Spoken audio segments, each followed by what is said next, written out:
Մեծարգո վարչապետ, ազգային ժողովի մեծարգո նախագահ, հարգելի գործընկերներ, իհարկե ծանր թեմաներ ենք այստեղ քննարկում, փորձեմ թեթևացնել մի փոքր մթնոլորտը, բայց կարևոր բաների մասին խոսենք։ Պարոն Խաչատրյան, ափսոս, որ գնում եք, ձեզ էլ հարց ունեի տալու։ Հուսով եմ, չէ, ես ձեզ ունեմ հարց, որովհետև փոխկապակցված է, բայց ոչինչ, կլսեք, հետո կպատասխանեք կամ համարեք հարցս ռետորական, բայց մինչ այդ ուզում եմ ասել, որ շատ հետաքրքիր բան տեղի ունեցավ, ուժեղ Հայաստանը եւ մինչեւ ազգային ժողով գալը եւ եկած ժամանակ էլ կհիշեք, ելույթների ընթացքում միշտ ասում էր սիրելի ժողովուրդ, մենք եկել ենք այստեղ, որպեսզի ձեր խնդիրները լուծենք եւ այսպես շատ բովանդակային տարբեր ժողովրդի հոգսեր այստեղ բարձրացնելով քննարկում էր անընդհատ։ Թվում էր այդպես է լինելու է, բայց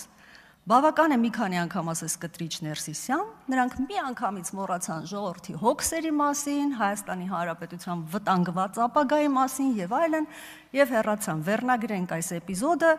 ուժեղ ընդդիմության թուլությունը կամ ուժեղ ընդդիմության թույլ կողմը։ Սա մեկ։ Երկրորդ էլի ուժեղ Հայաստանին մի բան եմ ուզում ասել, գիտեք, կհիշեք, որ մենք համենայն դեպս մեր սերունդը մի քիչ ավելի ավակ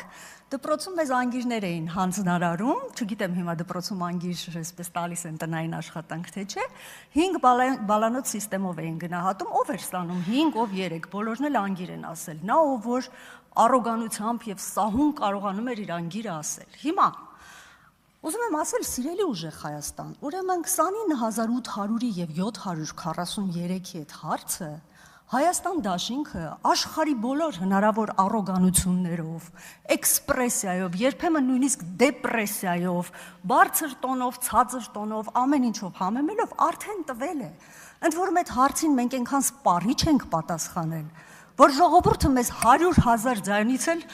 ավելի ձայն է տվել, այսինքն համարենք, որ ժողովրդի համար էլ մեր պատասխանները սպառիչ է եղել։ Հիմա եթե ուզում եք ինչ-որ նոր առոգանություն այստեղ փորձարկեք, դա չի անցնելու,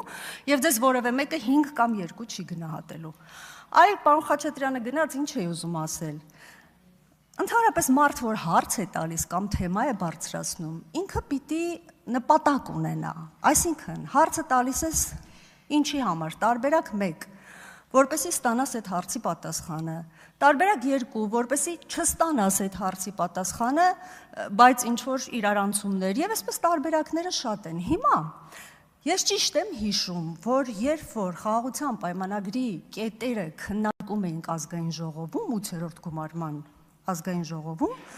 ընդդիմությունը անընդհատ պարբերաբար բարձրացնում էր այդ հարցը, թե ինչու անկլավների հարցը ներգրավված չի։ Եվ ճիշտ եմ հիշում, որ թե պարոն Միրզոյանը, թե պարոն վարչապետը այդ հարցին պատասխանել են, որ այդ խնդիրը ընդգրկված չի խաղաղության պայմանագրում, բայց մենք դրան կանդրադառնանք շատ ավելի ուշ, պայմանագիրը կնքելուց հետո։ Ճիշտ եմ, չէ՞ հիշում։ Հիմա ուզում եի հասկանալ, պարոն Խաչատրյան, այն որ ասում եի, որ հարց եք բարձրացնում, նպատակ պիտի ունենա, կարող եմ հասկանալ ո՞րն է նպատակը, որ 9-րդ գումարման առաջին իսկ օրվանից ուսուսի տված 2 խմբակցություններով անընդհատ այդ հարցը բարձրացնում եք, Քյարքի, Տիգրանաշեն եւ այլն եւ այլն։ Այսինքն ես ճիշտ եմ հասկանում, որ այդտեղ դավադրություն կա, ուղղակի մենք փորձում ենք դեռ այդ դավադրության կծիկը շատ չբացել, բայց ուզում եմ տեղեկացնել, որ հնարավոր է, որ հանկարծ մենք որոշենք ձեր դավադրությունների կծիկը ավելի արագ բացել եւ դրա հետևանքները կարող են լինել շատ անկախատեսելի։ Ինչ վերաբերում է Տիկին Գրիգորյանին, ուզում եմ հիշեցնել իմ առաջարկությունը, ընդամենը մի քանի օր առաջ արած։ Եթե այնուամենայնիվ դուք այդքան վստահ եք սահմանադրության մասին ձեր պատկերացումներով եւ կարծում եք, որ ժողովուրդը ձեզ գործուղել է այստեղ մեր հախից գալու, դրա լավագույն տարբերակն է, կքվեարկեք այստեղ հարցը հանրաքվեի դնելու օգտին եւ կտակ ժողովրդին ազատ կամ արտահայտման իրավունք։ Ժողովուրդը ինչպես կորոշի, մենք այդպես էլ կշարժվենք առաջ։ Իսկ հիմա քանի որ մենք կառավարության ծրագիրն ենք քննարկում, օգտվելով առիթից վերջերս էլի ելույթում ասել էի, բայց ինչպես հասկացա, առանձնապես շատ ուշադիր չեն լսել, կկրկնեմ եւս մեկ անգամ, գոնե առողջապահության մասով մենք ինչ ենք արել, որ գալիս են իշխանազավթում 5 տարի լսեցինք, հիմա էլ նորից իշխանազավթում, այդ ընթացքում ինչ դուք խոսում եք դրա մասին եւ փորձում եք տարբեր պիտակներ տալ, հիշեցնեմ, որ 2018-ին, երբ որ մենք ստանձնել ենք իշխանությունը, Հայաստանի Հանրապետությունում քաղաքացին իր գրպանից վճարում էր 80%, եւ դա համարվում էր աղետալի ծախս։ Մենք այս ընթացքում ներդրել ենք առողջության ապահովագրություն, եւ քանի որ Հայաստանը իր ցուցանիշներում աշխարհում 5-րդն էր, հիմա արդեն մենք էականորեն բարելավել ենք մեր ցուցանիշը եւ մենք այս 5 տարվա ընթացքում ձեզ վստահեցնում եմ, որ մոտենալու ենք համաշխարհային միջին ցուցանիշին։ Նաեւ նորից եմ կրկնում, որ երբ որ մենք ստանձնել ենք իշխանությունը, մարզային հասանելիությունը սարսափելի ցածր մակարդակի վրա էր։ Այս ընթացքում մեր իշխանությունը կամ կառավարությունը կատարել է ահռելի կապիտալ ներդրումներ, վերազինել է մարզային բոլոր ԲԿ-ները, ինչպես նաև առողջապահական կազմակերպությունները, այս ընթացքում գեր ժամանակակից սարքավորումներով հագեցրել է մարզային ԲԿ-ները, ինչի համար բժշկական ծառայությունները դարձել են մեր հայրենակիցների համար հասանելի, եւ այն պետական հիվանդանոցներն էլ, որոնք արդեն այն վիճակում էին գտնվում, որ պետակ դրված էին սեփականաշնորհման, այսօր արդեն անցնում են միջազգային ստանդարտավորում։ Ահա թե ինչ ենք արել եւ դեռ ինչեր ունենք անելու այս 5 տարվա ընթացքում։ Շնորհակալություն։ Ազգային ժողովի մեծարգո նախագահ, մեծարգո վարչապետ, հարգելի գործընկերներ, սիրելի քաղաքացիներ։ Շատ ցավում եմ, որ ընդդիմությունը այստեղ չի, բայց իմ զրուցակիցը այսպես թե այնպես մեզ ընտրած եւ ընդդիմությանը ընտրած քաղաքացիներն են եւ ես հույս ունեմ, որ քաղաքացիների հետ իմ խոսակցությունը կստացվի։ Քննարկում ենք Հայաստանի Հանրապետության կառավարության 2026-2031 թվականների ծրագիրը եւ ծրագրից ակնհայտ է դառնում, որ Հայաստանն այսուհետ որդեգրում է նոր ռազմավարություն, խաղաղության ռազմավարությունը։ Խոսենք այդ ռազմավարության եւ Հայաստանի Հանրապետության գործող սահմանադրության նախաբանի մասին։ Այդ ինչ է գրված, սիրելի ժողովուրդ, Հայաստանի անկախության հռչակագրում, որից մեր ժողովրդի մի մասը, նաև իդեմս ձեր ներկայացուցիչները, այստեղ հետևողականորեն չի ուզում հրաժարվել։ Այնտեղ գրված է. Արցախը Հայաստան է եւ վերջ։ Ձեր թույլտվությամբ մի խոսակցություն եմ ուզում հիշել, երբ պատերազմից տարիներ անց վարչապետին հարցրին, թե ինչու է ի վերջո նա հայտարարել, որ Արցախը Հայաստան է եւ վերջ, եւ վարչապետը տվեց մի շատ պարզ եւ ցնցող պատասխան. դա մեր անկախության հռչակագիրն է։ Եվ իսկապես, ինչ է ի վերջո ասել Հայաստանի վարչապետ Նիկոլ Փաշինյանը 2019 թվականի Ղարաբաղում։ Ասել է այն, ինչ ամրագրված է եղել Հայաստանի Հանրապետության սահմանադրությամբ։ 6 տարի շարունակ, սիրելի քաղաքացիներ, մեզ մեղադրել են անկախության հռչակագիրը մեջ բերելու համար։ 6 տարի շարունակ ձեզ համոզել են, թե 44-օրյա պատերազմի պատճառը անկախության հռչակագիրն է եղել, եւ այդ արտահայտությունն է Արցախ Հայաստան է եւ վերջ։ 6 տարի շարունակ դա ձեզ համոզելուց հետո այսօր էլ փորձում են ձեզ հակառակում համոզել, թե դուք պետք է քվեարկեք այդ գաղափարի օգտին, հակառակ դեպքում Հայաստանի գոյությունը կվտանգվի։ Որտեղ է տրամաբանությունը։ Տրամաբանությունը, ինչպես եւ ընդդիմությունը լքել է դահլիճը։ Սիրելի քաղաքացիներ, անկախության հռչակագիրը սահմանադրության նախաբանում պահելը եւ ձեզ այդպիսի քվեարկության առջև կանգնեցնելը անպատասխանատու է։ Մենք, հարգելի գործընկերներ, հարգելի ընդդիմադիր գործընկերներ նույնպես, մեզ պետք է չափահաս քաղաքական գործիչների պես պահենք։ Եթե մենք ուզում ենք ունենալ ավելի լավ եւ որ ամենակարևորն է լեգիտիմ սահմանադրություն, մենք չենք կարող այդ սահմանադրությամբ նախաբանում պահպանել Արցախը Հայաստանը եւ վերջ դրույթը, որովհետեւ դրանից հետո մեզանից որևէ մեկը չի կարողանալու այոյի քարոզարշավ անել, դուք էլ չեք կարողանալու։ Դա անպատասխանատու գործ չի վարք է, դա փակուղի է։ Դա նշանակում է, որ մենք չպիտի ունենանք նոր սահմանադրություն, այլ համակերպվենք եղած ոչ լեգիտիմ սահմանադրության կիսատ պռատ կարգավորումներով, որից եւ մենք, եւ դուք դժգոհ ենք։ Մեր պետության անկախության հռչակագիրը մեր պատմության մի մասն է։ Այն մեզանից ոչ ոք չի կարող խլել, դա մենք ենք մեր պետության ծնունդի պահին։ Բայց այլ հարց է ժողովրդին այդպիսի քվեարկության առջև կանգնեցնելը։ Դա պարզապես նշանակում է, որ մենք երբևէ սահմանադրական հանրաքվե չենք ունենալու։ Որևէ դեպքում, որևէ ժամանակ, հիմա, հետո, այս հարցը միշտ լինելու է։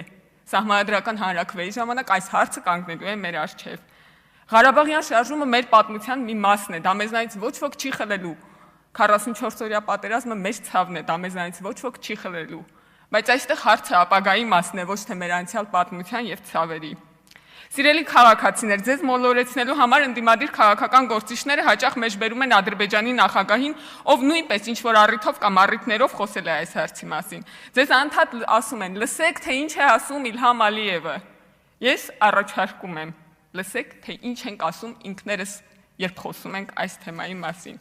Մեր ներքին խոսակցություններում անընդհատ դրսի դերակատարներին հրավիրելով մասնակցելու մեզ զրկում ենք իրական խոսակցության հնարավորությունից եւ լծակներ ենք տալիս այդ դերակատարներին որոշել, թե ինչն է մեզ համար ճիշտը, ինչը սխալը, ինչն է մեզ համար լավ ու ինչը վատ, հետեւյալ տրամաբանությամբ։ Այնինչ ասում է Ադրբեջանի նախագահը, մեզ համար սխալ է ու վատ, հետեւաբար բոլոր դեպքերում անվերապահորեն պետք է անել դրա հակառակը։ Լավ, այսքան պարզամիտ կարելի է լինել։ 5000-ամյա ժողովուրդ ենք։ Ես առաջարկ ունեմ մեր ընդդիմախոսներին առհասարակ։ Եկեք փորձենք մի վարժություն անենք։ Փորձեք ձեր դիրքորոշումները հիմնավորելիս չօգտագործել հետևյալ 4 բառերը՝ Ալիև, Ադրբեջան, Թուրքիա, Էրդողան, եւ հիմնավորեք ձեր դիրքորոշումները։ Չեք կարող, չի ստացվի, որովհետեւ ձեր դիրքորոշումները փոխկապակցված են այդ հասկացությունների հետ։ Սիրելի քաղաքացիներ, դուք մի անգամ արդեն ընտրել եք խաղաղության օրակարգը։ Ընդդիմադիր ամենամեծ քաղաքական ուժի առաջնորդն այսօր ասում է, եթե մենք հաղթած լինեինք, այսօր չէինք քննարկի Տիգրանաշենի հարցը։ Մի կողմ եմ թողնում, որ անկլավների շուրջ քննարկման լուծումներից միայն մեկն է, որ հայաստանյան տիրույթում շարունակաբար քննարկվում է վերջին օրերում, բայց եկեք մտածենք, ինչ են մեզ առաջարկում, նույնը, ճիշտ նույնը, Տիգրանաշենը Հայաստան է եւ վերջ։ Մենք այդ ճանապարհը մի անգամ արդեն անցել ենք։ Այդ ճանապարհը ցավոտ էր ողբերգական աղետներով լի եւ ոչ մի տեղ չտանող։ Մենք այդ ճանապարհը անցել ենք անմնացորդ նվիրումով, ուժերի գերլարումով եւ տանուլ ենք տվել։ Մենք գիտենք, թե ինչ է սպասում այդ ճանապարհի վերջում եւ Հայաստանի ժողովուրդը գիտի դա եւ Հայաստանի ժողովուրդը իր ընտրությամբ ցույց է տվել, որ գիտի այդ ճանապարհի վերջի մասին։ Այդ ճանապարհը, որով դուք ուզում եք անցնել, հարգելի ընդդիմադիր գործընկերներ, մենք արդեն անցել ենք, դուք ուշացել եք։ Հայաստանի Հանրապետության անկախության հռչակագիրը ասում է. գիտակցելով իր պատասխանատվությունը համայն հայության իղձերի իրականացման գործում։ Ինչ ենք մենք ասում։ Համայն հայության հազարամյա իղձը իրականացել է, համայն հայության իղձը անկախ հայկական պետականությունն է եւ այն կա, այն գոյություն ունի։ Տասնյակ սերունդներ պայքարել ու նահատակվել են այդ երազանքի համար։ Սիրելիներ, մենք ապրում ենք մեր նախնիների երազանքի մեջ։ Հայաստանի Հանրապետության անկախության հռչակագիրը ասում է. գիտակցելով իր պատասխանատվությունը պատմական արդարության վերականգնման գործում։ Որն է այդ պատմական արդարությունը։ Հարցրեք մյուս ազգերին ու ժողովուրդներին, արդյոք իրենց պետության սահմանները պատմականորեն արդար են իրենց տեսանկյունից։ Անկամ աշխարհի ամենամեծ պետությունը այսօր պատմական արդարության դիտանկյունից ասում է, որ անարդար է իրեն զգում պատմության դիտանկյունից։ Մենք ասում ենք, Հայաստանի Հանրապետության գոյությունը պատմական արդարությունն է։ Մենք ապրում ենք պատմական արդարության մեջ։ Ինձ համար չկա պատմականորեն ավելի արդար բան, քան այն, որ հայ ժողովուրդը ունի իր սեփական ինքնիշխան ազգային պետությունը։ Հայաստանի Հանրապետության անկախության հռչակագիրը 90 թվականին ի դեպ ասում է. Գերագույն խորհուրդը հռչակում է անկախ պետականության հաստատման գործընթացի սկիզբը։ Մենք ասում ենք հայկական պետականության հաստատման գործընթացն ավարտված է։ Հայկական պետականությունը հաստատված է Հայաստանի Հանրապետության 29743 քառակուսի կիլոմետր տարածքում, Հայաստանի Հանրապետությունը կատարյալ է, ամբողջական եւ անթերի։ Բազմահազարամյա հայ ժողովրդի տառապանքների եւ երազանքների արդյունքն է Հայաստանի Հանրապետությունը։ Հայաստանի Հանրապետությունը հայկական ինքնության պահպանման ամենաամուր երաշխիքն է։ Իսկ ո՞րն է մեր անելիքը։ Մեր քաղաքական գործիչներից անելիքը այսօր հայկական պետականությունը պահպանելը, զարգացնելը եւ սերնդեսերունդ փոխանցելը պետք է լինի։ Իսկ որ ամենակարևորն է, այդ պետականության հիմքում ականներ չշարելը։ Այլ կերպ ասած, եթե զարգացման եւ փոխանցման օրակարգում ոչինչ չեք կարողանում անել, ուրեմն գոնե ոչինչ մի արեք։ Շնորհակալություն։ Հայաստանի Հանրապետության մեծարգո վարչապետ, Ազգային ժողովի մեծարգո նախագահ, հարգելի գործընկերներ, սիրելի հայրենակիցներ, քննարկում ենք կառավարության 26-31 թվականների ծրագիրը, չնայած երեք շատ բաների մասին խոսք գնաց, բայց ամեն դեպքում ես մտածում եմ ելույթ ունենամ թե չէ, որովհետև ընդդիմությունը էլի դահլիճում չի, դեժավյուի նման արդեն ոնց որ սովորական է դառնում, որտեղ հասելիքից մի ահագին մեծ մաս ուղղված էր իրենց, բայց երևի կլսեն հետո կարձագանքեն։ Ուրեմն մենք արդեն 20 օրից ավել այս դահլիճում զբաղված ենք ազգային ժողովի ձևավորման գործընթացով, բայց փաստացի այս ընթացքում քննարկել ենք ամենատարբեր հարցեր, պատմությունից սկսած մինչև սոցիալ-տնտեսական վիճակ, ու ես մի անգամ էլ էի ասել, այս ընթացքում նաև իրար ուսումնասիրում էինք ու ես ինքս իմ համար մեր ընդդիմության հետ կապված մի քանի բան եմ առանձնացրել։ Առաջինը հետևյալն է, որ խոսքը հատկապես վերաբերում է Ուժեղ Հայաստան խմբակցությանը, որ իրենց համար հստակ թիմ է աշխատում։ Այսինքն դա վատ չի, որպես վատ բան չեմ ասում, փաստ եմ արձանագրում, դրես կոդից սկսած մինչև հարցեր ու ելույթներ, այդ ամեն ինչը նախապատրաստված, աշխատված է, եւ իրանք հիմա փորձում են դիրքավորվել որպես ակտիվ, նախաձեռնող, կառուցողական, պրոֆեսիոնալ թիմ, եւ անգամ իրենց մոտ հստակ դերաբաշխում կա, ով ինչից է խոսում, ով ինչով է զբաղվում, ես համոզված եմ մատների վրա կարելի է հաշվել մարդկանց, ովքեր ազատ առանց նախապես համաձայնեցման տեքստ կարող են հնչեցնել, օրինակ մեկը խմբակցության ղեկավարն է, մյուսը երևի Արամ Վարդևանյանն է, որը ազատ ոճի կիսապաշտպանի դեր է կատարում ըստ անհրաժեշտության վերևից փորձում է պաշտպանել իր գործընկերներին, եւ երրորդ հետաքրքիր հանգամանքը, որ սա արդեն վերաբերում է երկու ընդդիմադիր խմբակցություններին, որ իրենք իրենց համար առանձնացրել են մի քանի բանալի բառեր ու արտահայտություններ ու փորձում են այդ բառերը ու արտահայտությունները հնարավորինս հաճախ կրկնել, որպեսզի դա արմատավորվի։ Եթե նախընտրական շրջանում այդ հիմնականում 300,000 ադրբեջանցիների թեման էր, հիմա արդեն այլ թեմաներ են, հիմնականում տնտեսական ոլորտի։ Դե իհարկե այդտեղ կան ուրիշ արտահայտություններ, օրինակ Ալիևյան սահմանադրություն, այդ Հայաստան դաշինքի լիցենզավորված իրավունքն է, իրանք են դա երևի ավելի շատ հաճախ օգտագործվում, կամ ասենք օրինակ ձայների հաշվարկի դադարեցում հունիսի 7-ի գիշերը, այդ էլ ամեն հարմար առիթի ասում են, բայց տնտեսական առումով ամենաշատը խոսվում է պետական պարտքի մասին, աղքատության մասին, ՀՄԶ-ների փակվելու մասին եւ այլն։ Իդեպ Հայկ Ֆարմանյանը, ով էստեղ որպես ֆինանսա-բյուջետային հանձնաժողովի նախագահի տեխնացու ելույթեր ունենում, խոստացավ, որ ինձ կներկայացնի այդ հղումները, որտեղ նշված է, թե աղբյուրը որտեղ այլ է, որ Հայաստանում մի քանի հազար փոքր բիզնես է բացվել, ինքը ասեց մամուլից եմ կարդացել, ես խնդրեցի, որ մամուլից վերցնի հարցումն ու պատասխանը համապատասխան պետական մարմին, բայց այդպես էլ այդ ինֆորմացիան չստացանք։ Պետական պարտքի մասին արդեն 20 օր այս մասին խոսում ենք, դա չի օգնում, աղքատության մասին էլի խոսում են, նկատած կլինեք ամեն տնտեսական թեմայով խոսելու ժամանակ այդ աղքատության թեման ուզում են առաջ բերեն, պարոն վարչապետը երեք նշեց, ինչի մասին երեք մի քանի անգամ մենք էլ ենք նշել այս 20 օրերի ընթացքում, Հայաստանի Հանրապետությունում աղքատության ցուցանիշը հրապարակվում է բավականին մեծ այդ ժամանակային լագով, ու մենք ոչ միայն 2026 թվականի, այլև 2025 թվականի ցուցանիշը դեռ չունենք։ Ու ես էլ եմ համոզված, որ կհրապարակվի ու կտեսնենք աղքատության մակարդակի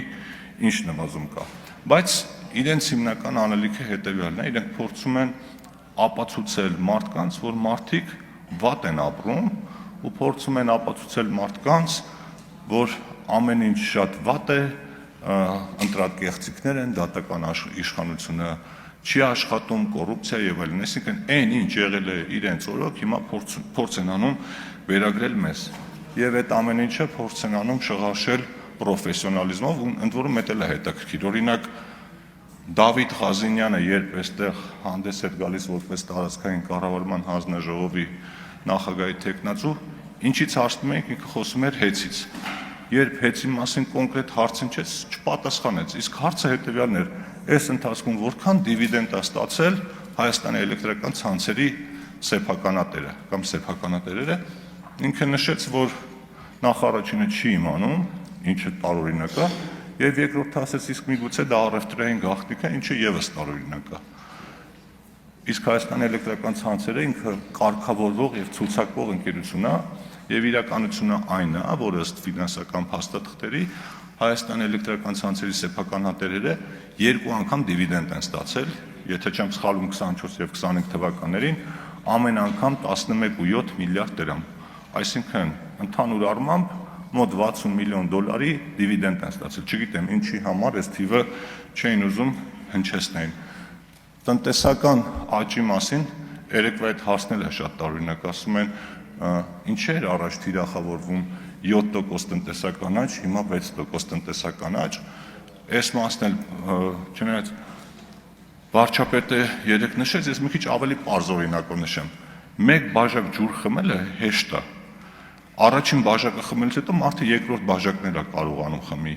Երրորդ բաժակը արդեն մի քիչ դժվար է գնում, չորրորդ բաժակը արդեն մարդը չի խմի, հինգերորդ բաժակը արդեն պիտի ստիպեն որ խմի։ Այսինքն ամենակարևորը բազան է, ինչ բազայի վրա է այդ ցուցանիշը հաշվարկվում ու մեր վերջին տարիների տնտեսական աճի հենքի վրա 6% տնտեսական աճ ապահովելը այդ բավականին հավակնոտ ցուցանիշով ես համոզված եմ, որ մենք այդ ցուցանիշին հասնելու ենք։ Ընդ որում ես համոզված եմ, որ կառավարությունը մի քիչ էլ զգուշավորություն է ցուցաբերել, որտեղ ավելի լավ է ունենալ ֆիքսված 6% թիրախ, բայց ապահովել ավելի բարձր, քան դնել թիրախում ասենք 7%, բայց չապահովել, որտեղ դրանից կախված մեր բյուջեի ամբողջ տրամաբանությունը կխախտվի։ Եվ վերջին բանը, որը բանավեճերի ժամանակ իրենց միշտ ուզում էին ասել, բայց իրենք չեն գալի, հետևյալն է. բյուջեն հոսք է, ոչ թե սնդուկ է, որի մեջ փողեր են դրած, այլ ինչ-որ տարա է, որի մեջ մշտական միաժամանակ մի կողմից փող է լցվում, մի կողմից դուրս է գալիս։ Փողերը լցվում են հիմնականում հարկերի եւ տուրքերի տեսքով եւ դուրս են գալիս ծախսերի տեսքով։ Հիմա ես մեր ընդդիմադիր գործընկերները երկու ֆրակցիաների ուրեմն իրենց նախընտրական թեզերում խոսում էին ծախսերի ավելացման մասին, մեկը ասում էր նվազագույն աշխատավարձը կբարձրացնենք, մեկը ասում էր Դիլիջանի թունելը կսարքենք, մի քանի հատ այդպիսի բաներ կանենք, մյուսը խոսում էր բնակարանային շինարարության մասին, ու մյուս կողմից խոսում էին հարկերի նվազեցման մասին։ Այդ ժամանակ, եթե այդպիսի տրամաբանություն է աշխատում, բյուջեի առաջանում է ճեղք, այսինքն դատարկվում է այդ տարան ու միաժամանակ ասում են, որ պետական պարկ չենք ավելացնելու։ Այս հարցը կարծեմ Տիկին Վարդանյանը տվեց մեր ընդդիմադիր գործիչներից մեկին, պատասխան չհնչեց, իսկ դրա պատասխանը այն է, որ այդ ամեն ինչը պարզ բացատրություն է եւ կոչվում է պոպուլիզմ։ Մենք փառք Աստծո կարողացանք նախընտրական շրջանում մեր հայրենակիցներին համոզել, որ պոպուլիզմը իրենց շահերից ընդհանրապես չի բխում եւ մնացածը ինչ նախատեսել ենք առաջիկա 5 տարիների համար, ես համոզված եմ, որ լիարժեք իրականություն ենք դարձնելու։ Էլի ասելու բան կար, բայց համոզված եմ առաջիկայում ներկա կլինեն, դեռ առիթ կլինի տետատետ ասելու։ Շնորհակալություն ազգային ժողովի մեծարգո նախագահ, մեծարգո վարչապետ, հարգելի գործընկերներ, իհարկե տխուր է, որ ծննդյանս օրվա կապակցությամբ մեր ընդդիմադիրները դահլիճում չեն, որովհետև շատ ավելի հաճելի է եւ նպատակահարմար է խոսելուց դիմացինի հետ խոսես իրենց աչքերի մեջ նայելով։ Եվ ինչ վերաբերում է պարոն Վարդանյան, դե ես մեծ մասին նկատի ունեմ, ես ձեր փոքր սաստավը նկատի չունեմ։ Նախևառաջ կառավարության ծրագրի վերաբերյալ պետք է ասեմ, որ պարոն վարչապետ, շնորհակալություն ձեր զեկույցի համար։ Բավականին համապարփակ ծրագիր է, բայց ինձ համար անձնապես երկու հատ կարևոր կետ կա։ Նախ, որ ինքը բավականին բովանդակալից է, բայց երկրորդ եւ ամենակարևորը հնարավորինս մատչելի է կառավարության ծրագիրը եւ պարզ լեզվով է գրած, հասկանալի է։ Եվ երբ որ մեր ընդդիմադիրները ասում են, որ կառավարության 21 թվի ծրագիրը, որոնցում որ կան կետեր, որոնք որ միգուցե չեն իրագործվել կամ կիսատ են իրագործվել, դա բավականին բնական արձագանք է իրենց կողմից, բայց խնդիրը կայանում է ինչում ըստիս, նրանում, որ չեմ կարծում, որ գոյություն ունեն ծրագրեր, առավել եւս 5-ամյա ծրագրեր, որոնք որ բարեփոխումների շրջանակում են տեղի ունենում, որտեղ որ դու A-ից B կետ հստակ ժամանակում կարողանաս հասնես վերջնական նպատակին, որտեղ ժամանակակից աշխարհը շատ ավելի դինամիկ է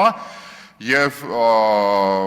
բազմաթիվ խնդիրներ կան, որոնք որ կարող են իրականում վերջնական նպատակից քեզ խանգարել հասնել եւ երբ որ 21 թվականի ծրագիրը օրինակ ես ինքս կարդում եմ,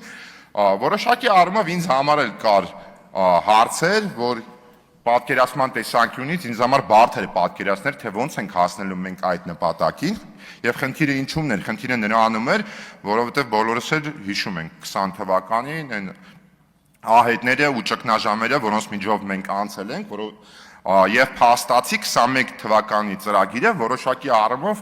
խալխլված հիմքերի վրա է գրված եղել եւ ինչումն է այս ծրագիրը այդ տեսանկյունից այլ ավելի հավակնոտ եւ ես կասկած չունեմ որ արդյունավետության տեսանկյունից այլ ավելի արդյունավետ է լինելու որովհետեւ այս 5 տարվա ընթացքում կատարած աշխատանքը հանդիսանալու է ապագայի անելիքների հիմքը առավել եւս հաստատված խաղաղության պայմաններում Իհարկե ծրագրի մեջ կան նաև բաներ, որոնք որ որոշակի առումով կարող են դիտարկել, որ դեկլարատիվ տեսանկյունից են գրված, բայց իրենց բացվածքը պետք է հետագա աշխատանքի շրջանակում մենք իրար հետ աշխատենք այդ ուղղությամբ, որպեսզի այդ կետերը նաև մեր հանրության առջև եւ հանրության համար լինեն շատ ավելի հասկանալի, ընդունելի եւ շոշափելի նյութապես մեր հանրությունը դա զգա։ Հիմա Ես մի 20 օրած թե սպասել եմ այդ պահին իրականում եւ 3 այդ պահը տեղի է ունեցել, որովհետեւ ես առաջի օրվանից սկսած, երբ որ այստեղ խոսք է բարձրացվել Բաքվում պահվող մեր հայրենակիցների մասին, ես կասկած չեմ ունեցել, որ այդ պահը գալու է։ Եվ այդ պահը 3 եկել է, այդ պահը այն մասին է, երբ որ մեր գործընկեր Տիկին Ավետիսյանը Բաքվի բանտից դեպի Հայաստան ուղված ուղերձը բարձրաձայնում է այստեղ։ Ինձ համար լրիվ նորմալ է, երբ որ Տիկին Ավետիսյանը գալիս է այս ամբիոնի մոտ եւ ասում է, որ Բաքվում մենք ունենք հայրենակիցներ, որոնք բանտում են պահվում եւ որոնց վերադարձը օր առաջ պետք է տեղի ունենա, դա լրիվ բնական է եւ անբնական կլներ, երբ որ լիներ մի հայ, որ չմտածեր եւ չաշխատեր այն ուղղությամբ, որpիսի այդ մարդիկ ի վերջո պետք է վերադառնան Հայաստանի Հանրապետություն։ Բայց իդեպ նաև միանշանակ պետք է ասեմ, պարոն վարչապետ, ի պատիվ ձեզ, ես կիսում եմ ձեր չարձագանքը, որովհետև ոչ մի ձև չեմ կարողանում, չգիտեմ որքանով ճիշտ կլինի այդ բառը ասել, բայց պետք է ասեմ, մարսել, թե ոնց կարելի է սեփական քաղաքական շահի համար, միգուցե անգամ անձնական շահի համար հաշվի չառնել, որ մարդը պահվում է բանտում, այն էլ այլ երկրում։ Առավել եւս կարող են ձևակերպել մեր ընդդիմադիրների բառապաշարով, մեր հարևան մեր ընդդիմադիրների համար ի՞նչ է։ Թշնամի է։ Ոնց կարելի է այդ պահը հաշվի չառնել եւ գալ այդ ուղերձը այստեղ հնչեցնել, այդ ուղերձը չի կարող պատասխան ստանալ։ Բացառված բան է, որ մենք այդ ուղերձին պատասխանենք։ Որովհետև եթե պատասխանենք, կնշանակի մենք իջնում ենք մեր ընդդիմադիրների մակարդակին եւ այդ խոսակցությունը լինելու է շատ ավելի կոշտ եւ կարող է մտնել անգամ անձնական դաշտ։ Այդ տեսանկյունից նաեւ Տիկին Ավետիսյանին մի խորհուրդ եմ ուզում տամ, այս դահլիճում կա մի հոգի մարդ, մենք բոլորս իրավունք ունենք, քաղաքական լեգիտիմություն ունենք Բաքվում պահվող մարդկանց մասին խոսալ, բայց կա մի մարդ, որը նաեւ ունի անձնական լեգիտիմություն, դա մեր հարգելի գործընկեր պարոն Մանուկյանն է, որը ես ձեր ուշադրությունն եմ հրավիրում եւ Տիկին Ավետիսյանի ուշադրությունն եմ հրավիրում։ Ես խորհուրդ եմ տալի գնա եւ պարոն Մանուկյանի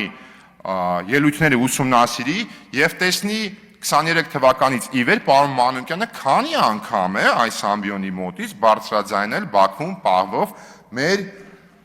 հայրենակիցների վերաբերյալ։ Եվ ես տենց միանշանակ չէի պնդի, որ բազմաթիվ առավել եւ մի խորհուրդ էլ կտամ, երբ որ հարց կծակի, թե ինչու է դա տեղի ունեցել, անձնական լեգիտիմություն ունենալով հանդերձ մի քանի անգամ, Տիկին Ավետիսյանին խորհուրդ կտամ գնալ եւ այդ հարցը քննարկել պարոն Մանուկյանի հետ, ինչու ոչ նաեւ իմ նախկին ոչ անմիջական հրամանատար պարոն Դավիթ Մանուկյանի ընտանիքի անդամների հետ եւ իր համար գուցե այլ ավելի པարզ կլինի, թե ինչու համար այս ամբիոնից այդ ոճով եւ այդ նպատակներով ոչ ազնիվ նպատակներով, որ այդ հարցը չի կարելի բարձրաձայնել, բայց միանշանակ է, որ բոլորս պարտավոր ենք տարբեր միջոցներով աշխատել, որպեսզի մեր Բաքվում պահվող հայրենակիցները օր առաջ հայտնվեն Հայաստանի Հանրապետությունում եւ կարամ մի խորհուրդ էլ եւս տամ, կարամ Տիկին Ավետիսյանին խորհուրդ տամ, օրինակ դիմի իր ֆրակցիայի ղեկավարին եւ ֆրակցիայի ղեկավարը դիմի իր օրեղբորը պարոն Սամվել Կարապետյանին, որպես Ռուսաստանում մեծահարուստ մարդ, որ գուցե իր կապերով փորձի մեր հարևան երկրի այլ մեծահարուստ ընտանիքների միջոցով ինչ որ ձևի, որոնց հետ միանշանակ կասկած չունեմ ունի նաև փոխհարաբերություններ նաև գործընկերային, այսինքն գրեթե չեմ կասկածում, որ ինչ որ միտեղ կարող են իրանց այնտեղ տնտեսական շահերը համընկնել, փորձի նաև այդ ձևով ազդել այն գործընթացի վրա, որպեսզի Բաքվում պահվող մեր հայրենակիցները ի վերջո վերադառնան Հայաստանի Հանրապետություն։ Եվ մեծ աշխատանք ունենք անելու հարգելի գործընկերներ, թե մենք որպես կառավարող ուժ, թե մեր ընդդիմադիր գործընկերները որպես ընդդիմադիրներ, ինչպես որ նաև անձնապես այս ամբիոնից խոստացել եմ, մեր ընդդիմադիրները շատ ավելի արդյունավետ են աշխատելու առաջիկա 5 տարվա ընթացքում, որովհետև յուրաքանչյուր հարց, որոնք որ իրանք այստեղից բարձրաձայնում են, պետք է ցուցաբերեն հետևողականություն եւ գնան հասնեն այդ խնդիրների լուծումներին, եթե իհարկե իրենց մղումներում ազնիվ են, անկեղծ են եւ իրենց նպատակը բացառապես այս կամերայի առջև լավը Երևանը չէ, այլ իրական Հայաստանի Հանրապետության անվտանգության, ինքնիշխանության եւ մեր ժողովրդի բարեկեցության ապրելու նպատակներ են։ Այսքանը շնորհակալություն, բոլորիս մաղթում եմ արդյունավետ աշխատանք։ Շնորհակալ եմ մեծարգո նախագահ, մեծարգո վարչապետ, հարգելի գործընկերներ, սիրելի ժողովուրդ։ Նախ ուզում եմ խոսել մի թեմայից, լեգիտիմություն խորհրդարանի, որը թեպետ մեր հանրության մեծամասնության, ճնշող մեծամասնության մոտ որևէ կասկած չհարուցելուն, ժամանակ առ ժամանակ մեր ընդդիմության խոսույթում կարմիր թելով անցնում է։ Նախ հարգելի ընդդիմադիր գործընկերներ, 4-րդ շաբաթն է այստեղ ձևավորում ենք կամ գրեթե ձևավորեցինք խորհրդարան, եւ դուք թեպետ սկզբում, հիմա դիմում եմ Հայաստան դաշինքին, չեք ուզում վերցնել ձեզ հասանելիք պաշտոնը, բայց ահա առաջադրեցիք, ինչը մենք ողջունում ենք, ձեր տեխնացուին մենք էլ ընտրեցինք։ Հիմա ինչ եք ուզում ասել։ Ուզում եք ասել, որ դուք լեգիտիմ եք ընտրվել ձեր ձայներով, դուք ձեր տեխնացուին առաջադրեցիք, մենք էլ ընտրեցինք, բայց այն menքը, որը լեգիտիմ չէր, լուրջ եք ասում։ Կամ իմ գործընկեր Մարիա Կարապետյանը այստեղ մաքսիմալ հարամատչելի ներկայացրեց օրենսգրքի, ընտրական օրենսգրքի բանաձևը, որով պիտի որ ակնհայտ դառնար ձեզ համար, որ ԲՀԿ-ն չի հաղթահարել 4%-ի շեմը, ուստի չէր կարող լինել այստեղ։ Բայց սրանցից զատ, այս բոլորից զատ, ես ուզում եմ մեկ այլ ասպեկտի մասին խոսել։ Ուզում եմ խոսել ձեր կողմից այդքան թիրախավորված, նսեմացված 49 ու 74% ձայների մասին, որ մեր քաղաքացիները տվել են մեզ։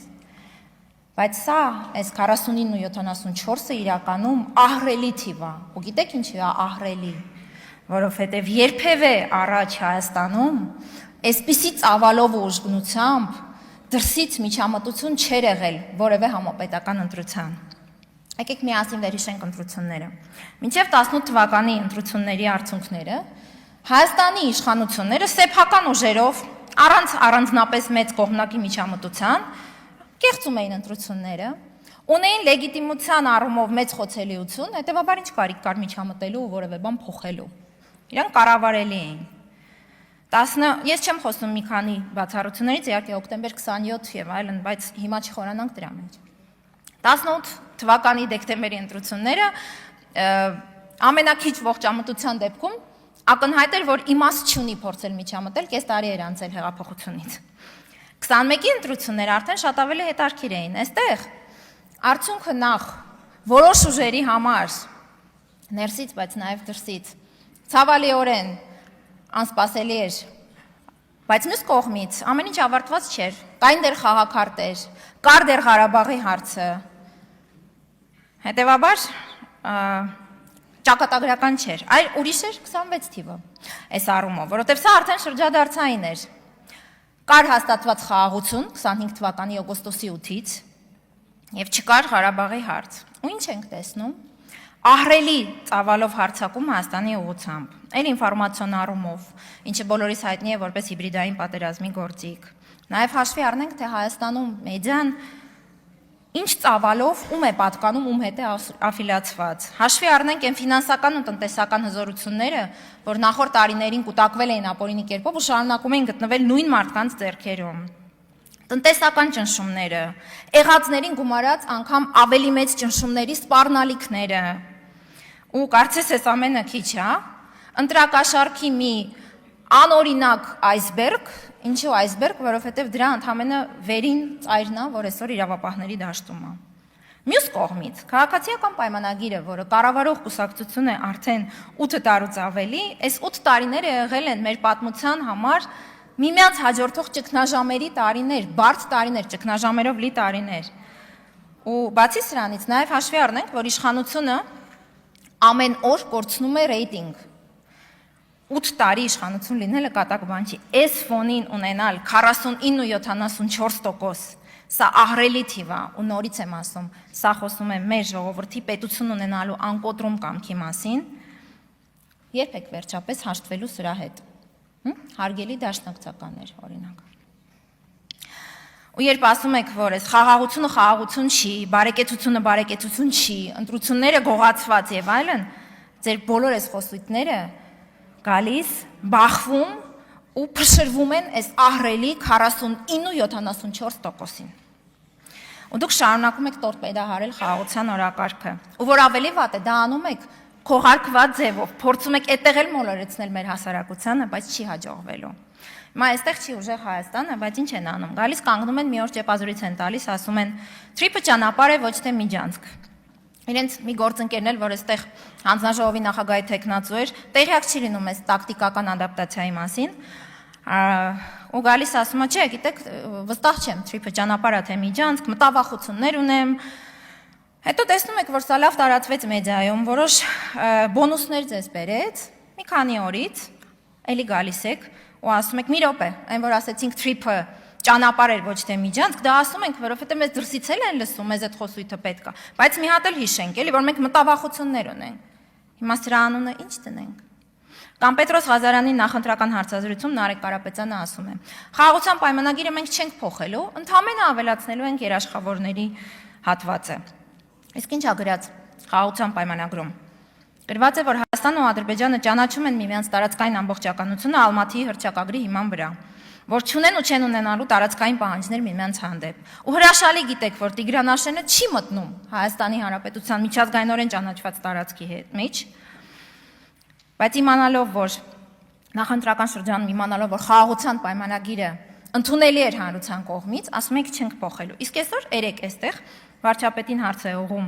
Նարեկ Կարապետյանը ու ասում. «Սիրելի Տիգրան Աշենցիներ, եկեք միասին պաշտպանենք ձեր տները, քաղաքացիական պայմանագիրը հանձնում է»։ Հիմա սա ի՞նչ է։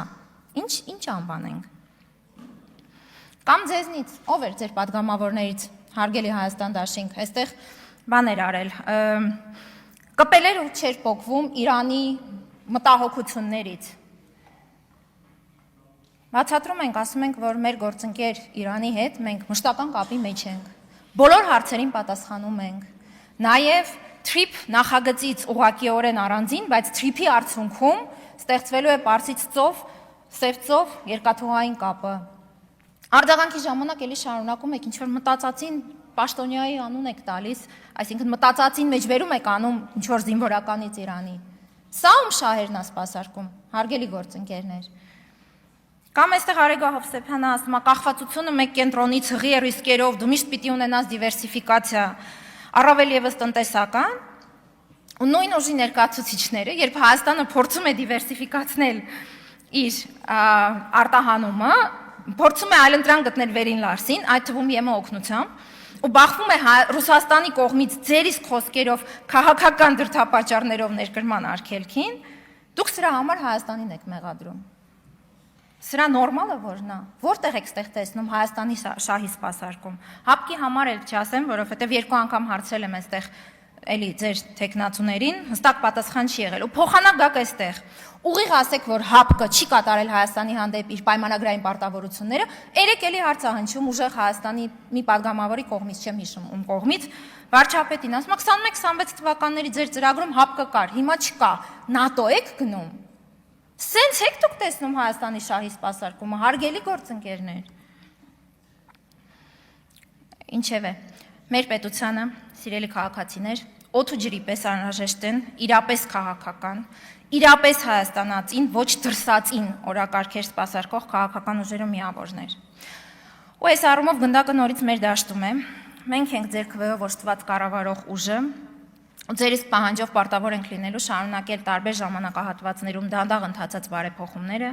որ հաջորդ ընտրություններին չունենանք նորից իրավիճակ, երբ փոխանակ ներսում կուսակցությունների միջև պայքարի ունենանք բառացիորեն ինքնիշխանության համար մակարում։ Թեպետ բոլոր դեպքերում վստահ եմ, որ ինչպես 18-ին, 21-ին, 26-ին մեր ժողովուրդը, որը իր ինքնիշխանության ու ժողովրդավարության համն առել է, այլևս չի ցանկանալու վերադառնալ ենթակայության ու ժողովրդավարական հետընթացի։ Մեծարգո վարչապետ, ձեր առաջնորդությամբ կառավարությանը, ձեզ ու մեզ կամք ու իմաստնություն ձգտելու լինել առավելագույնս մոտ նրան, ինչին արժանի է մեր ժողովուրդը ու մեր պետությունը։ Շնորհակալ եմ։ Ազգային ժողովի մեծարգո նախագահ, մեծարգո վարչապետ, հարգելի գործընկերներ, սիրելի ժողովուրդ, նախ ուզում եմ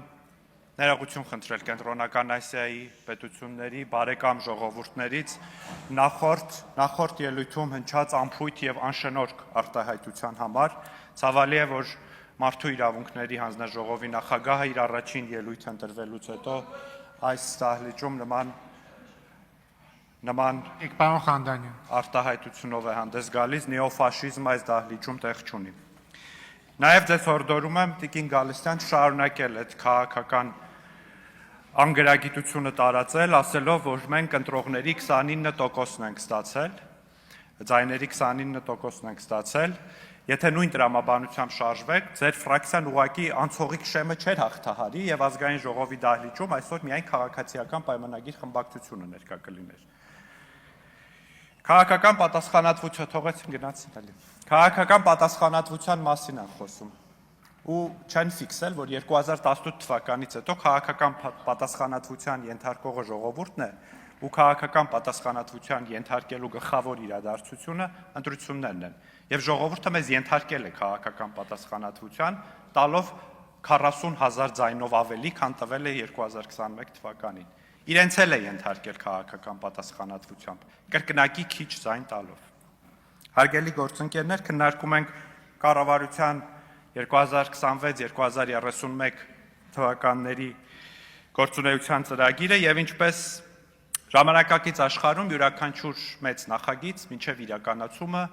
իրագործելիության ուսումնասիրություն է անցնում։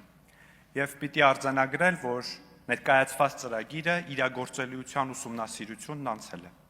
Վերջին 2 տարիներ այն ուղենիշները եւ նպատակները, որոնք սահմանված են կառավարության այս ծրագրում, վերջին 2 տարիներին դրանց մի մասն արդեն ապացուցել են, որ իրականանալի են։ 6% տնտեսական աճ է կառավարությունը միջինում կանխատեսում, ավելի քան վերջին տարիներին տնտեսական աճն ավելի է եղել, քան դա։ 125,000 նոր աշխատատեղեր, նշվեց, որ նախորդի շրջանում 300,000-ից ավելի աշխատատեղեր են ստեղծվել, 300 դպրոց, 500 մանկապարտեզ են կառուցվել եւ ակնհայտ է, որ դա իրականանալի թիրախ է։ Առողջապահության ապահովագրությունը հասանելի է լինելու բոլորի համար եւ արդեն մեր քաղաքացիների ճնշող հատվածը արդեն օգտվում է առողջապահության ապահովագրությունից եւ սա եւս իրականանալի թիրախ է, ենթակառուցվածքների զարգացումը եւ վերջո հավասարակշռման եւ հավասարակշռված արտաքին քաղաքականությունը եւս ապացուցել է իր արդյունավետությունը, անկյունակարում ունենալով խաղաղության գործընթացը, որը այսօր ոչ միայն նպատակ է, այլ նաեւ շատ կոնկրետ արդյունքներ բերող process։ Եվ եթե ավելի տեխնիկական բառապաշարով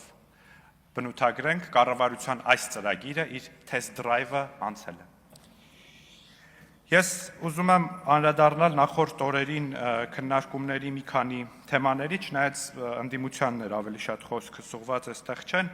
շատ խոսվեց սահմանային անվտանգության, սահմանազատման թեմաների մասին, ընդդիմադիր խմբակցության ղեկավարը 3 հողերն էր պահանջում, ասում էր ինչպես է հետ բերելու հողերը, խոսելով 2021-22 թվականների ռազմական գործողությունների հետևանքով Հայաստանի օկուպացված տարածքների մասին, եւ մենք շատ պարզ եւ հասկանալի, իրականանալի, իրագործելի բանաձև ենք առաջարկում, որ այդ հարցը պետք է ասեագրվի խաղաղ ճանապարհով, սահմանազատման միջոցով եւ հիմք ընդունելով այն կանոնակարգը, որը խորհրդարանը վավերացրել է։ Երեք ինձ հետաքրքրեց, թե ինչպիսի, քանի որ իրենք այլընտրանք չեն առաջարկում այս հարցի ասեագրման խաղաղ ճանապարհով այլընտրանք, ինձ հետաքրքրեց, թե ինչպիսի նախընտրական ծրագրում ինչպես են այս հարցին անդրադարձել։ Ուժեղ Հայաստան դաշինքի նախընտրական ծրագրում ընդհանրապես 0 բառ կա այս թեմայի վերաբերյալ, ընդհանրապես այդ դաշինքի նախընտրական ծրագրում սահմանագծում սահմանազատում բառերը բացակայում են, չկա, իրենց օրակարգում այս հարցը չկա։ Իսկ Հայաստան դաշինքի նախընտրական ծրագրում ասում է Հայաստանի Հանրապետության ինքնիշխան տարածքից ադրբեջանական զորքերի պարտադիր դուրսբերում, ես գիտեմ Հայաստան դաշինքը ինչպես է պատկերացնում հասցեագրել այս խնդիրը, միջազգային հարթակներում պետք է աղաղակի եւ թմբկահարի այս հարցի վերաբերյալ եւ համոզվի, որ մի շարք խորհրդարաններ ընդունեն բանաձևեր այդ հարցի կապակցությամբ, պատկերացումը ենթադրում եմ սա է։ Անկլավների մասին խոսում են անկլավներից եւ մեկը չի ասում, բա Արցվաշենը երբ եք հետ բերելու։ Արցվաշենի մասին լռում են եւ մի անգամ մի քանի օր առաջ կարծեմ Հայաստան դաշինքից էր ասեց Արցվաշենը օգտագործում եք ձեզ համար վահան, որպեսզի ձեր փաստարկները ուժեղացնեք։ Ես գոհ եմ, որ չեն ասում Արցվաշենը ձեզ համար ռազմավարական խորություն է։ Եվ հետաքրքիր է, որ ընդդիմությունը չի խոսում անկլավների թեմայից, Տավուշի մարզի անկլավներից։ Եվ ես ունեմ մի վարկած, թե ինչու ընդդիմությունը չի խոսում սրանից, իրենք թող կան պատասխանեն արդյոք իմ վարկածը ճիշտ է թե ոչ։ Ես ուսումնասիրել եմ եւ պարզվում է, որ վարչատարածքային բաժանման մասին օրենքից 2006 թվականին դուրս է մնացել Սոֆուլու բնակավայրի անվանումը եւ 2016 թվականին դուրս է մնացել Ասկիպարա բնակավայրի անվանումը։ Արդյոք սա Ալիևյան պահանջ էր Ռոբերտ Քոչարյանին եւ Սերժ Սարգսյանին։ Թող կան պատասխանեն։ Մի 2 շաբաթ ընդդիմությունը ընկել եւ ման էր գալիս 57 քառակուսի կիլոմետր։ Փնտրում չէր գտնում, ասում են ինչպես է Գրանադայի փաստաթղթում գրված 29800 քառակուսի կիլոմետր, հետո ասում է 29743 կիլոմետր։ Սա ընդդիմության համար իր ուժգնությամբ հավակնում էր դառնալ ոսկեպարի եկեղեցու թեմայի նման մի թեմա, որ պետք է այստեղից ասեին, որ հեսա հանձնում են ոսկեպարի եկեղեցին եւ վերջում արդյունքում տեսանք ինչ եղավ։ Եվ հետո փաստորեն գտան 57 քառակուսի կիլոմետրը, թե որտեղ են կորցրել, երբ իմ գործընկերները բերեցին ու ներկայացրին փաստաթղթեր Ռոբերտ Քոչարյանի եւ Սերժ Սարգսյանի ստորագրությամբ կառավարության որոշումներ, որտեղ Հայաստանի Հանրապետության ինքնիշխան տարածքը նշվում է որպես 29743 քառակուսի կիլոմետր։ Պարոն վարչապետ, նաև ուզում եմ անդրադառնալ երեկվա ձեր առաջարկի ֆեյքերի վերաբերյալ օրենք ընդունելու մասին։ Շատ լավ գաղափար է, նաև այդտեղ, քանի որ կառավարությունը քննարկում է տարիքային սահմանափակման հարցը հաշվի առնելով, որ անչափահասների սահմանափակել անչափահասների սոցիալական ցանցերից օգտվելու հնարավորությունը, դա իսկապես կարող է օգտակար լինի, բայց վախենամ, որ այդ օրենքի արդյունավետությունը մյուս կողմից այնքան էլ բարձր չլինի, որովհետև հատկապես նախընտրական շրջանում հետազոտողները, հետաքննական նյութեր հրապարակվեցին, նաև միջազգային հետաքննական նյութեր, որտեղ պարզ դարձավ, որ ֆեյքերի ծառայություններից կամ ֆեյքերի գործարանների ծառայություններից, որոնց ամենաշատը օգտվում է ընդդիմությունը, դրանք վարում են Հայաստանի Հանրապետության տարածքից դուրս։ Ուստի գուցե օգտակար չլինի այդ օրենքը իրենց մասով, որովհետև դրա իրավազորությունը բնականաբար տարածվելու է Հայաստանի Հանրապետության տարածքի վրա։ Եվ քանի որ ունեմ ժամանակ, եւ ուրեմն մենք ընդդիմությանը ասում ենք դուք նախընտրական շրջանում համաձայն իրավապահ մարմինների տարածած հաղորդագրությունների ընտրակաշարք եք բաժանել։ Ասում եք, որ դուք օտաշահեր եք սպասարկում։ Ասում ենք, որ Հայաստանի նկատմամբ տնտեսական սահմանափակումները նաև ձեր հորդորների արդյունքում է լինում։ Ոչ մի այս մտքերից որևէ բանին ձեն չեն հանում, լուր լսում են։ Հենց ասում ես Կտրիչ Ներսիսյան, ընդդիմությունը ալիքվում է, ջղայնանում է եւ թողնում հեռանում է, եւ այստեղ բնական հարց է առաջանում, արդյոք Կտրիչ Ներսիսյանն է ընդդիմության իրական առաջնորդը, կամ արդյոք այս բոլոր հանգամանքների հավաքական կերպարը կամ դրանց միավորման կետը Կտրիչ Ներսիսյանն է։ Սա եւս հարց է, որը եթե գան, թող պատասխանեն։ Շնորհակալ եմ։